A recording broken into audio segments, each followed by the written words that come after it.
주님의 이름으로 여러분 모두를 환영합니다. 부활 후 둘째 주일 예배를 함께 사도신경 하심으로 시작하겠습니다.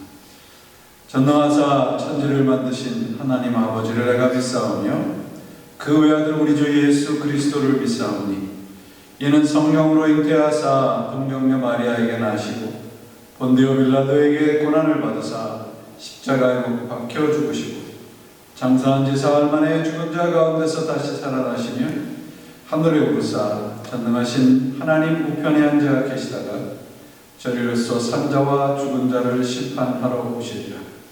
성령을 믿사오며 거룩한 공예와 성도가 서로 교통하는 것과 죄를 사하여 주시는 것과 몸이 다시 사는 것과 영원히 사는 것을 믿사옵나이다.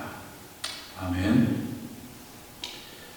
참으로 좋으신 하나님 아버지, 이렇게 또 시간은 흘러서 주님의 시간대로 봄이 또 오고 얼었던 땅에서도 하나님 새로운 것들이 하나 둘씩 피어나고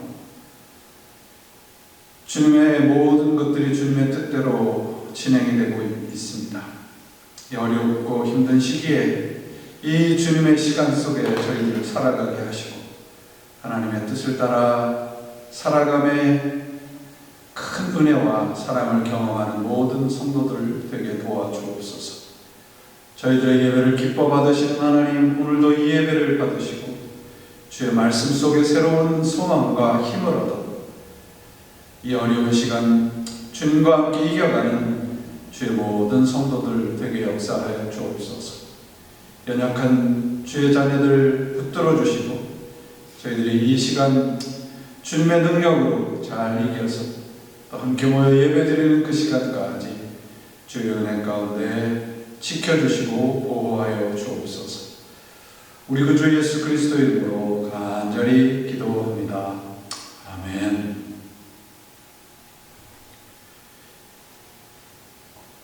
우리가 패러디라는 말을 많이 하죠. 패러디라는 말은 익살과 풍자를 하기 위해서 어떤 그 원작을 나름대로 각색한 것이라고 볼 수 있죠. 요사이 이렇게 우리가 영상으로 예배를 드리고 있는데 이 영상으로 예배를 드리는 것에 대한 패러디의 글이 하나 있어요. 예수님께서 제자들 베드로와 요한과 야고보를 데리고 이 변화산에 올라간 그런 패러디입니다. 사회적 거리두기가 엄격하게 시행되고 있던 예루살렘을 피하여 예수께서 베드로와 요한과 야고보를 데리고 따로 높은 산에 올라가신다. 산에 오르신 예수님은 기도하시러 따로 숲속으로 들어가시고 남겨진 베드로와 요한과 야고보는 바위에 걸터 앉아 쉬고 있었다.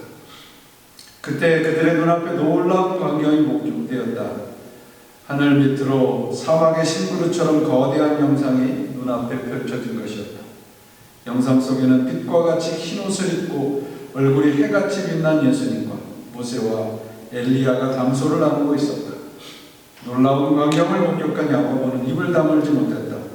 요한은 신기한 광경에 넋을 놓고 있었으며 베드로가 흥분하여 소리를 질렀다. 그 영상은 곧 사라졌고 잠시 후에 예수님께서 숲에서 나오자 흥분한 베드로가 붙잡고 이렇게 말을 한다. 주여, 영상으로 구원을 이루소서. 골고다도 십자가도 영상으로 행하소서. 그때 영상은 사라지고 하늘로부터 큰 소리가 들려왔다. 영상은 뼈와 살이 없느니라. 형식에만 매달려서 십자가와 부활의 복음에서 멀어진 오늘날 교회를 풍자한 것이라 생각이 듭니다. 요사이 이 코로나 바이러스 사태 이후에 세상에 대해서 많은 사람들이 의견을 내놓고 있는 것을 볼 수 있습니다. 물론 교회에서도 마찬가지겠죠. 이 시간이 지난 이후에 감당해야 될 교회의 역할은 뭘까? 전해야 될 메시지는 무엇일까?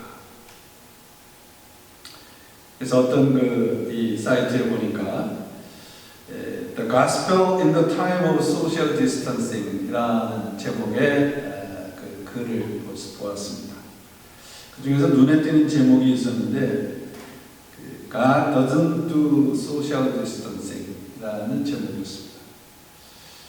하나님이 어떤 상황에서도 우리와 함께 한다는 내용이겠죠. 우리가 전혀 상상하거나 경험하지 못한 전혀 새로운 다른 세상에서 살아가게 될 우리들에게 필요한 것이 무엇일까요? 아마 꽤 오랫동안 이전과 같은 세상으로는 돌아가지 못할 것 같습니다. 아마 영원히 이전과 같은 그런 세상 속에서 우리가 살아가지 못할지도 모르죠. 우리는 이미 전에 경험하지 못한 전혀 다른 세상, 그리고 새로운 세상 속에서 살고 있고 살아가게 될 것입니다. 바벨탑의 세상, 곧 우리들만의 세상을 꿈꾸며 쌓아가며 살고 있었다는 것을 깨닫게 됩니다. 창조주의 세상, 그것을 우리들만의 세상으로 바꾸며 살고 있었다는 것이죠. 이 코로나 사태는 우리들 세상을 창조주의 세상으로 회복시키는 하나님의 간섭이라는 생각을 지울 수가 없습니다. 좀 전에 말씀드렸던 그 예화처럼 뼈와 살이 없는 복음의 내용은 온데간데 없고 눈과 귀를 현혹하는 화려한 영상과 소리만 그런 것에 현혹되어 살았던 이전의 세상, 그런 세상으로는 돌아가지 말라는 경고의 말씀은 아닐까요? 지난주에 바벨탑, 창세기의 바벨탑 사건을 통해서 하나님의 말씀을 살펴보았습니다. 우리를 흩으시고 떨어뜨리는 것은 지금 현재 우리의 삶의 내용이 하나님의 의도와 뜻과는 다르기 때문일 것입니다. 하늘에 닿도록 높은 탑을 만들자, 우리 이름을 세상에 널리 퍼뜨리자, 우리가 흩어지지 말고 우리끼리 잘 살아보자 라고 하는 것은 이 바벨탑의 이 내용은 결국 이 세상의 성공 방식이고 성공의 내용입니다. 예수님께서는 이것을 시험이라고 말씀했죠. 예수님이 당했던 세 가지 시험은 좀 더 현실적이 되라, 유명해져라, 높아져라. 이것이 바벨탑이죠. 예수님께서 그것을 시험이라고 하셨는데 우리 사람들은 그것을 성공, 형통이라고 우겨왔던 것입니다. 이 세상적인 형통과 축복의 복음으로부터 우리들은 멀어져야 합니다. 여러분, 기독교는 세상적인 능력으로 이 세상에서 높아지는 수단이 아닙니다. 요한복음 18장 우리가 살펴보면서 예수님께서 잡히시던 그 순간, 당신이 나사렛 예수, 누가 나사렛 예수냐라고 하는 그 질문에 내가 바로 그다, 에고 에임이라는 이 말씀의 의미를 살펴봤습니다. 이 장면에서 많은 사람들이 의아하게 생각할 수 있습니다. 왜 하나님의 아들이 그 능력을 사용하지 않으시고 이렇게 무기력하게 처참하게 잡히시고 고난당하시고 죽으셔야 하는가요? 18장 6절에 그런 말씀이 있죠. 예수께서 저희에게 내놓으라 하실 때 저희가 물러가서 땅에 엎드러진지라. 땅에 엎드러졌다는 것은 그들이 땅에 다 흩어지고 땅에 넘어졌다는 말씀입니다. 에고 에임이라는 이 7글자의 말씀 속에 바로 하나님의 능력이 담겨져 있었던 것이죠. 이 같은 장면을 마태는 26장 52절 53절에서 이렇게 기록을 합니다. 이에 예수께서 이르시되 내 칼을 도로 칼집에 꽂으라. 칼을 가지는 자는 다 칼로 마마하리라. 너는 내가 내 아버지께 구하여 지금 12군단 더 되는 천사를 보내시게 할 수 없는 줄 아느냐. 여기서 군단이라는 말은 이 보병 6,000명과 마병 700명으로 구성된 것입니다. 그러니까 12군단이라고 한다면 군인이 72,000명이고 말이 마병 말이 8,400마리 정도 되는 엄청난 숫자들. 예수님의 능력이 이렇다는 것입니다. 그런데 이 능력을 사용하지 않으시고 예수님께서 11절에 보시면, 오늘 본문의 11절에 보시면, 내가 아버지께서 주신 잔을 마시지 않겠느냐, 십자가의 길을 가시겠다고 선언을 하고 계세요. 예수님께서 내가 바로 그라고 말씀하신 것은 오늘 본문 11절에 아버지께서 주신 잔, 십자가를 통한 구원을 이루시겠다는 선언입니다. 나에게 능력은 칼이 아니고 아버지께서 주신 잔이라고 말씀하시는 거예요. 저는 이 말씀이 앞으로 우리가 살아갈 세상에 반드시 필요한 복음의 능력이라고 믿습니다. 오늘 본문은 우리 잘 아는 베드로의 부인의 장면입니다. 이거는 베드로라고 하는 한 개인의 일탈에 초점이 있는 것이 아니라는 것입니다. 15절 이하의 베드로가 예수님을 모른다고 하는 이 사건을 통해서 제자들이 얼마나 철저하게 예수님을 버렸다고 하는 것을 보여주고 있습니다. 여러분, 진짜 능력은 하나님과 함께 하는 자리에 있습니다. 곧 아버지의 잔을 마시는 자리, 십자가에 있다는 것이죠. 내가 한 것에서 능력이 나타나는 것은 아닙니다. 아버지께서 주신 잔을 내가 마시지 않겠느냐라고 하는 이 예수님의 순종의 선언이 바로 반전의 자리이고, 그와 반면에 칼을 잡는 베드로의 자리는 세상에서 말하는 능력의 자리가 될 수 있는 겁니다. 그래서 예수님이 부인한 것입니다. 예수님께서 베드로가 부인한 것은 우리 모두 그리스도인들에게 부끄러움이고 상처입니다. 어떤 이 설교를 보면 예수님이 얼마나 당당하셨는가, 베드로는 얼마나 정말 그 세상적인 말로 찌질했는가, 그걸 보여주는 것이 초점이 아니라는 것입니다. 저는 이러한 재난의 시간을 고통스럽게 보내는 모든 분들을 보면서 깨닫게 되는 것이 있습니다. 그것은 생명의 소중함이에요. 그러니까 우리 인생의 능력이 어디에 있느냐는 거죠. 그것은 눈에 보이는 것에 있지 않습니다. 그 안에 어떤 생명이 있는가. 이 재난의 시간, 이 코로나 사태는 우리의 삶의 관심을 예배당과 같이 눈에 보이는 것에서 우리가 눈으로 보지 못하지만 그 영혼과 생명의 소중함으로 옮겨가게 만드는 것입니다. 그리고 나 한 사람이 잘해서 내 능력으로 된 것이 하나도 없다는 것을 또 깨닫게 돼요. 여러분, 우리가 오늘 이렇게 우리가 생명을 유지하고 예배를 드릴 수 있는 것은 나 한 사람이 잘해서 된 것은 아닙니다. 모이지 말라고 하는데 길을 쓰고 예배당에 모이는 사람들이 있습니다. 그 사람들은 말이에요, 우리가 기도해서 우리의 열심으로 여러분들이 잘 사는 것이라고 우기기도 하죠. 그러나 여러분, 참으로 어리석은 생각입니다. 나 때문이 아니고요, 바로 저 사람 때문에 우리가 있는 겁니다.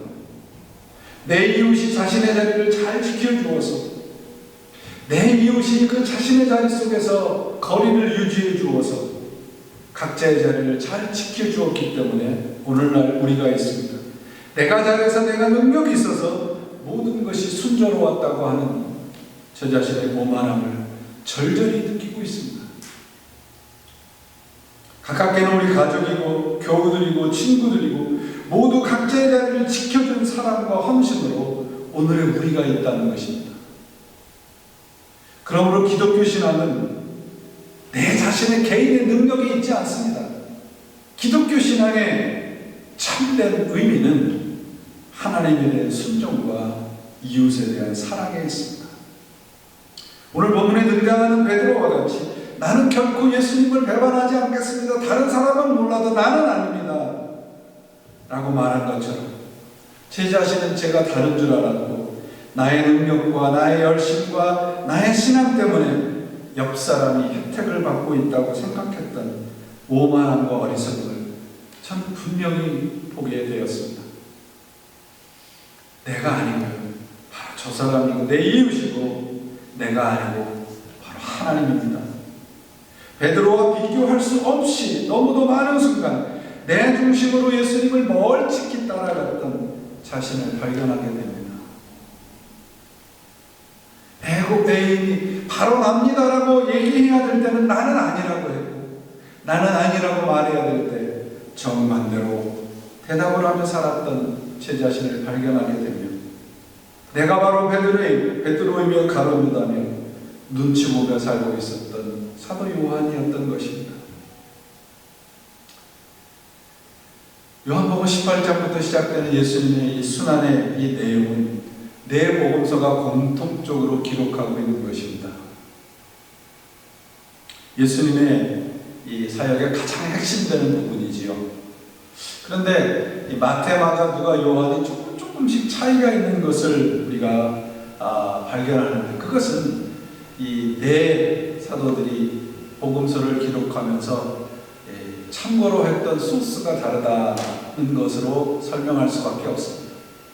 그런데 그렇다면 예수님의 이 십자가의 고난과 십자가 사건을 가장 정확하게 기록하고 있는 복음서는 뭘까?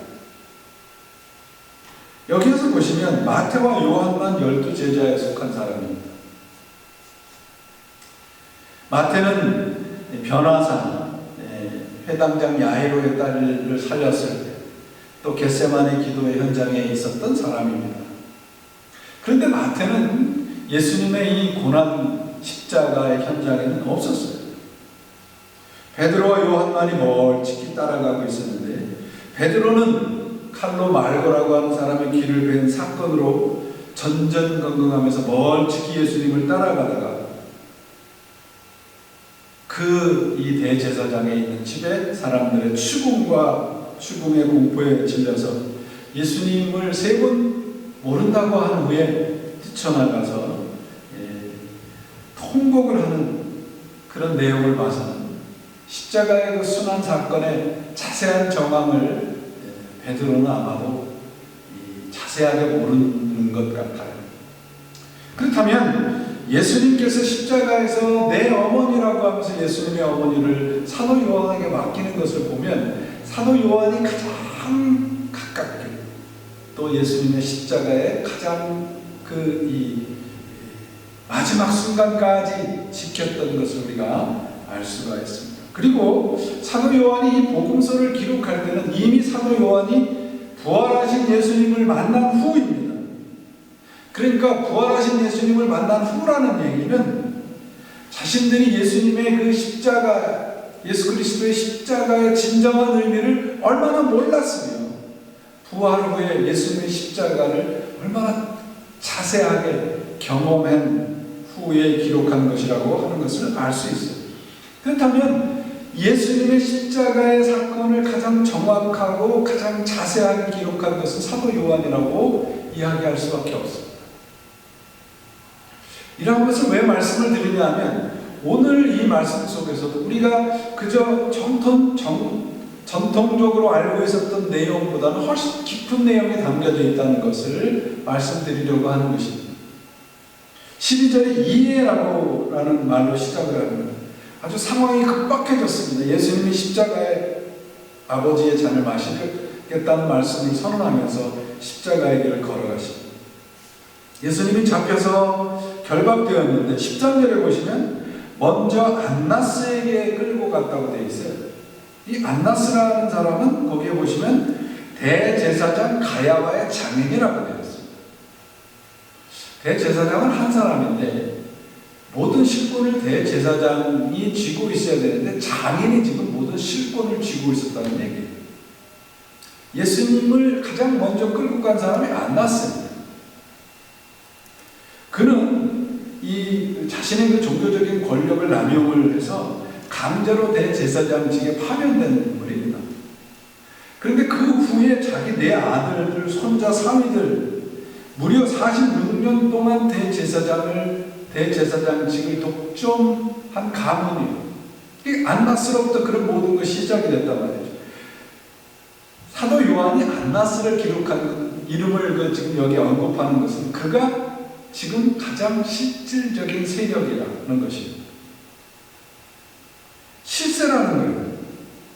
그래서 요한복음에는 이 대제사장 가야바의 뜰에서 예수님이 신문을 받는 장면이 기록이 되어 있지 않아요. 안나스의 뜰에서 신문 받는 장면만 기록이 되어 있습니다. 그리고 15절 16절을 보시면요, 시몬 베드로와 또 다른 제자 하나가 예수를 따르니, 여기서 또 다른 제자라는 것은 요한을 말합니다. 이 제자는 대제사장과 아는 사람이라고. 그럼 사도 요한은 안나스와 친분이 있었던 인물이에요. 그러니까 안나스의 집을 자유롭게 드나들 수 있었던 제자가, 유일한 제자가 사도 요한입니다. 거기에 보시면 또 베드로는 문 밖에 섰는지라 16절, 대제사장과 아는 그 다른 제자가 나가서 문 지키는 여자에게 말하여 베드로를 데리고 들어오니. 자, 이 내용을 우리가 조금 자세히 봐야 되는 이유는 뭐냐면요, 우리가 지금까지 전통적으로 알고 있었던 내용과는 또 다른 시각으로 기록이 되어 있다는 것을 발견할 수 있어요. 그게 뭐냐 그러면, 여러분, 베드로가 내가 예수님의 제자라는 신분이 탄로날까봐 두려워서 모른다고 하는 것이 아니라고. 말씀드렸듯이 요한은 안나스의 집을 자유스럽게 드나들었고 그 집에 있었던 모든 종들이 요한이 어떤 인물인지 알았어요. 17절에도 보시면 이렇게 되어 있어요. 문 지키는 여종이 베드로에게 말하되 너도 이 사람의 제자 중 하나가 아니냐. 너도 그래. 당신도 요한과 같이, 이런 말이죠. 요한이 안나스의 집을 들어가면서 그 집에 지키는 문지기 종한테 이 사람 나 아는 사람이야 그러고 데리고 들어간 거예요. 그러니까 그 집안에 있는 사람은 베드로가 예수님의 제자고 요한의 친구였다는 걸 다 알았단 말이죠. 그렇다면 왜 베드로와 요한이 위험을 무릅쓰고 예수님을 따라갔을까? 이 부분에서 우리가 예수님께서 하신 말씀을 기억해내야 됩니다. 그건 뭐냐면, 예수님께서 잡히시기 전날 밤에 제자들과 함께 만찬을 하시면서 뭐라고 말씀하시냐면, 마태복음에 너희들이 다 흩어지고 너희들이 다 나를 버리리라, 26장에 나오는 말씀입니다. 다 흩어지고 도망갈 것이라고 했는데 베드로와 요한은 예수님을 끝까지 따라왔단 말이에요. 예수님의 예언이 틀린 것일까? 이 두 사람을 이 예수님께서 잡히시고 신문받는 그 현장에까지 데리고 들어가는 것은요, 그들이 얼마나 철저하게 예수님을 버렸다는 것을 증언하고 있는 겁니다. 두 사람은 제자들이 철저하게 예수님을 떠나 도망하게 되었는지를 이곳에서 보여주고 있는 것입니다. 예수님을 믿고 따르는 것이 어떤 것인가를 보여주는 거예요. 단순히 예수님을 알고 모른다는 사실 그 이상의 의미를 전하고 있습니다. 사도 요한은 여러분, 아까 말씀드렸듯이 부활하신 예수님을 만난 후에 자기 자신의 신앙들이 얼마나, 부활 전의 신앙이 얼마나 어리석었는가를 회개하는 마음으로 사도 이 요한복음을 적었습니다. 고백과 결단만 있는 신앙이 얼마나 나약하고 허무한가를 보여주고 있는 것입니다. 의문이 생기는 것은 왜 이들이 이렇게 나약한 신앙에서 벗어나지 못했을까요? 그 의문의 답을 우리가 11절에서부터 찾아보게 됩니다. 11절에 보면 예수님께서 아버지께서 주신 잔을 내가 마시지 아니하겠느냐 말씀하세요. 그리고 12절 이후에 베드로의 부인은 이 잔을 마시지 않겠느냐의 이 말씀에 대한 가르침입니다. 곧 예수님을 믿고 따르는 것이 무엇인가를 보여주는 거예요. 자, 18장의 내용을 전체적인 그림으로 봐야 돼요. 단순히 베드로의 연약한 모습을 보여주려고 하는 것만이 전부가 아닙니다. 전체적인 그림이 뭐냐 그러면, 아버지께서 주시는 잔과 그리고 베드로가 쥐었던 칼이, 이 두 상징이 지금 충돌하고 있습니다. 대결하고 있습니다. 예수님을 제외한 모든 사람은 칼로 상징되는 그 권력을 쥐고 주려고 하고 있고 세상적으로 살려고 하는 사람들입니다. 베드로는 그 칼이 뭐예요? 자신감의 능력이에요. 근데 예수님은 그것이 아니고 아버지께서 주신 잔을 마시겠다는 것입니다. 그러니까 베드로는 지금 칼을 버리고 항복하라는 말로 들어서 이 나약한 예수의 모습에 분개하고 있는 거예요. 마태복음이 12군단의 천사의 능력을 언급한 것은 예수님이 능력을 감추고 있다는 것을 지금 첨가한 것인데요. 예수님이 잡히시는 현장에서는 베드로가 본 예수는 무기력하고 나약한 겁니다. 베드로가 모른다고 하는 것은 바로 그런 메시아를 난 모른다는 거예요. 그러나 이렇게 당혹스럽고 혼란한 마음으로 혹시나 마음으로 예수님을 멀찍이 따라갑니다. 잡혀가서 십자가의 고난을 받고 죽을 터인데 예수님께서 베드로에게 묻는 거예요. 이런 구세주를 너는 믿느냐? 현장에 있었던 베드로는요, 아닙니다. 이 베드로가 모른다고 하는 말이 나는 아니다라는 말에 이 원문의 말이 참 재미있어요. 예수님이 나사렛 예수가 누구냐고 그랬을 때 에고 에임이라고 바로 나다 그렇게 말씀하는데 베드로가 당신이 예수님의 제자지 그러니까 나는 아니다라는 말이 예수님께서 말씀하신 나는 그다라는 말이 에고 에임인데요. 베드로가 나는 아니다라는 말이 우쿠 에임이에요. 이 에고 에임이라는 말은 강한 긍정을 말하는 것이고요. 우쿠 에임이라는 말이 강한 부정을 말합니다. 그러니까 예수님께서 나는 아버지의 잔을 마실 것이며 그 아버지께서 주신 잔 십자가만이 영원한 긍정이 된다고 선언하고 있는 반면에 베드로는 나는 그런 메시아는 모른다는 거예요. 우쿠 에임이 나는 아니다라는 거예요. 그런 메시아는 나는 안 믿는다는 말이에요. 18장에서 말씀하시려고 하는 것은요, 아버지의 잔을 들고 마시는 메시아, 십자가의 메시아만이 진정한 우리의 영원한 생명의 구세주라는 메시지를 전하고 있습니다. 이스라엘 사람들이 가장 귀중하게 생각하는 구약 성경의 책 중에 하나가 이사야입니다. 그런데 이사야서 53장 고난의 종의 노래는 이스라엘 사람들에게는 금서예요. 읽지 말라는 것입니다. 왜요? 고난의 종을 노래하고 있거든요. 베드로도 똑같았단 말이죠. 아버지께서 주신 잔을 마시는 것이 어떤 의미가 있는가? 이 어려운 시간을 지내고 있는 우리들에게 왜 성경은 나약하고 패배자와 같은 아버지의 잔을 마시는 십자가의 복음을 전하고 그것을 믿으라고 하는 것인가? 18장 6절에서 우리가 살펴봤습니다. 엄청난 반전이 일어난단 말이죠. 에고에임이라고 선언하니까 사람들이 튕겨 나가서 땅에 곤두박질했다고 되어 있어요. 그건 무엇입니까? 십자가를 긍정할 때 거기에서 진정한 능력이 나온다는 것이에요. 반면에 베드로는 내가 기대한 메시아가 아닙니다라고 강하게 부정했을 때 그는 아버지의 잔이 아닌 칼을 선택했을 때 그는 예수님을 배반한 자로 지금까지도 수치스럽게 기록이 되어 있는 것입니다. 진정한 능력이 아니었다는 말이죠. 그러므로 우리 인생의 반전은 우리 인생의 터닝 모멘트는요 아버지의 잔입니다. 십자가입니다. 칼이 아니라 말이죠. 우리 인간의 자신감이나 능력이 아니라 아버지의 잔을 마시라고 하는 십자가의 순종에 우리 인생의 반전이 숨겨져 있어요. 이 어려운 시간도 마찬가지입니다. 우리가 칼로 이겨낼 것이 아닙니다. 아버지가 주신 잔을 마시는 순종의 믿음의 능력으로 우리가 견디고 승리하게 될 것입니다. 오늘 본문에 보시면 내가 바로 그다, 내가 바로 아버지의 잔을 마실 바로 그다 라고 말씀했을 때 예수님은 그 순간부터 쫓기는 사람이 되질 않아요. 오히려 그를 쫓아온 사람들이 쫓기는 자로 뒤바뀐다 말이죠.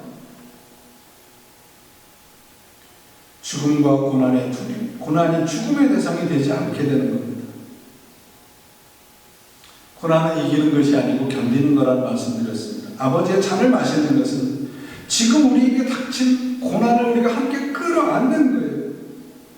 끌어안기 전에는 힘들고 괴롭게 생각되었던 것들이 바로 나라고 하는 강한 긍정으로 끌어안았을 때 그 고난이 이미 고난이 아닌 겁니다.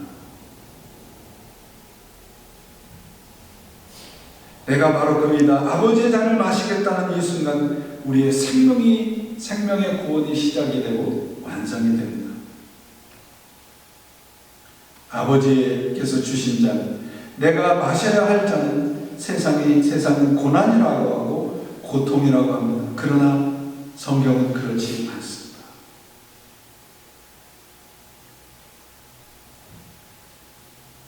요한복음 16장에 예수님께서 제자들에게 이렇게 말씀을 하죠. 너희는 세상에서 환난을 당할 것이나 그러나 두려워하지 말고 용기를 내라. 내가 세상을 이겼노라. 여러분, 우리가 할 수 있는 일, 아니 하려고 힘쓸 일은 여러분 아버지께서 주신 잔을 예수님처럼 붙잡고 마시는 겁니다. 주님과 함께 견디는 겁니다. 여기서 용기를 내라는 말은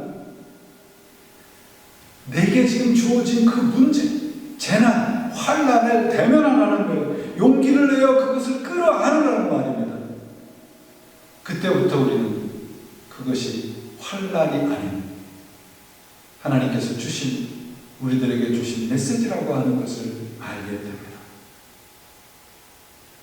사랑하는 여러분, 베드로가 부인하는 이 장면을 사도 누가는 22장 61절에서 이렇게 기록을 해요. 주께서 돌이켜 베드로를 보시니 베드로가 주의 말씀 곧 오늘 닭 울기 전에 내가 3번 부인할까 하시니 생각나서 밖에 나가서 심히 통곡하더라. 닭이 우는 소리를 듣고 그는 주의 말씀이 생각났다고 했습니다. 닭의 울음소리는 주의 말씀을 생각나게 하는 경종의 소리인 것이죠. 저는 여러분과 함께 이 어려운 재난의 시간이 하나님의 말씀이 생각나는 그러한 시간이 되기를 바랍니다. 이 재난이 하나님에게 가까이 가게 만드는 시간이라면 이 어려움은 결국 축복이 될 것입니다.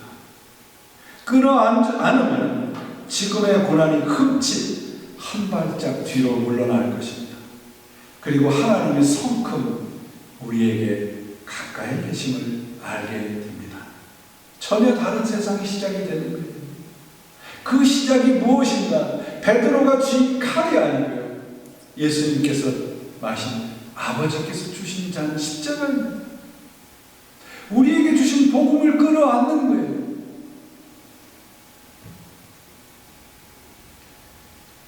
그가 예수를 3번 모른다고 했을 때 베드로의 귀에 들린 닭 울음소리는 그의 영혼을 깨우는 소리입니다. 그가 예수를 부인한 자리가 어떤 자리입니까? 그가 자신했던 자신감의 자리고 능력을 행하려고 했던 능력의 자리입니다. 사랑하는 여러분, 우리 모두는 닭이 울기 전, 닭의 울음소리가 귀에 들리기 전의 시간으로 돌아가지 말아야 합니다. 닭의 울음소리가 오늘 우리의 귀에 들리시나요? 이 재난이 베드로에게 들렸던 닭의 울음소리가 아닐까요? 그 울음소리를 통해서 하나님 우리들에게 말씀하십니다. 깨어나라.